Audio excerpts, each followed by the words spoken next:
ഞാൻ മുടി സ്ട്രേറ്റ് ചെയ്യുമെന്ന് പറഞ്ഞാൽ ഞാൻ മുടി സ്ട്രേറ്റ് ചെയ്യും. എനിക്ക് അമ്മയുടെ സമ്മതത്തിന്റെ ഒന്നും ആവശ്യമില്ല. ഞാൻ കല്യാണം കഴിഞ്ഞു. എനിക്ക് എന്നെ കെട്ടിയാണ് സമ്മതം മാത്രം മതി. കെട്ടിയാൻ ഓക്കെ ആണല്ലോ.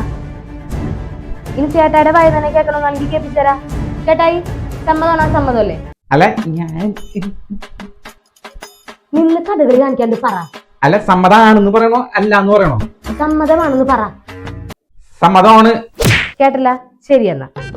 അതെ, ചേട്ടായിട്ട് ചെയ്യുന്ന ബോട്ടൊക്കെ എന്തെങ്കിലും ചെയ്തോ, ടേസ്റ്റ് ഉണ്ടായാൽ മതി. ഓ, ബോട്ടിക്കറി ഉണ്ടാക്കണ കാര്യമല്ല, എന്റെ മുടി സ്ട്രേറ്റ് ചെയ്യണ കാര്യം ചോദിച്ചത്. മുടി സ്ട്രേറ്റ് ചെയ്യണം നിനക്ക് അതിന്റെ ആവശ്യം ഇപ്പൊ? ചേട്ടായാലും സമ്മതിച്ചത് ഇപ്പൊ ചെയ്യാനായിട്ട്. അല്ല അത് പിന്നെ ഞാൻ എനിക്ക് എല്ലാം മനസ്സിലാവുന്നുണ്ട്. എന്നൊന്നും പറഞ്ഞിട്ട് കാര്യമൊന്നുമില്ല. ഞാനിപ്പോ ഇനി ചെയ്യാതിരുന്നിട്ടുണ്ടെങ്കിൽ ചേട്ടായി പറഞ്ഞു ഞാൻ വില തന്നില്ലെന്നല്ലേ ആൾക്കാരെ വിചാരിക്കുള്ളൂ. അല്ലേ? അല്ലേ? അങ്ങനെയല്ലേ വിചാരിക്കുള്ളൂ? എന്തെങ്കിലും കാണിക്ക്. കരാറ്റിൻ ചെയ്യുന്നതാണെങ്കിൽ 6000 രൂപ, ബോട്ടോക്സ് ചെയ്യുന്നതാണെങ്കിൽ 10000 രൂപ. ബോട്ടോക്സ് ചെയ്യുന്നതാണ് ചേട്ടായിക്ക് ലാഭം. അത് നമുക്ക് കുറച്ച് നാൾ നിൽക്കും. എന്റെ ലാഭമൊക്കെ നോക്കണുണ്ടല്ലേ? നന്നായി. ബോട്ടോസ വിത്തോസ അതെ, ഞാൻ എന്തെങ്കിലും പറയുമ്പോ അപ്പൊ തന്നെ അങ്ങോട്ട് സമ്മതിച്ചു തരണ്ട. കുറച്ച് ബെല്ലൊക്കെ പിടിച്ചിട്ട് സമ്മതിച്ചാൽ മതി. അല്ലെങ്കിൽ ആൾക്കാർ വിചാരിക്കൂലേ ചേട്ടായി പെൺകോന്തനാണെന്ന്.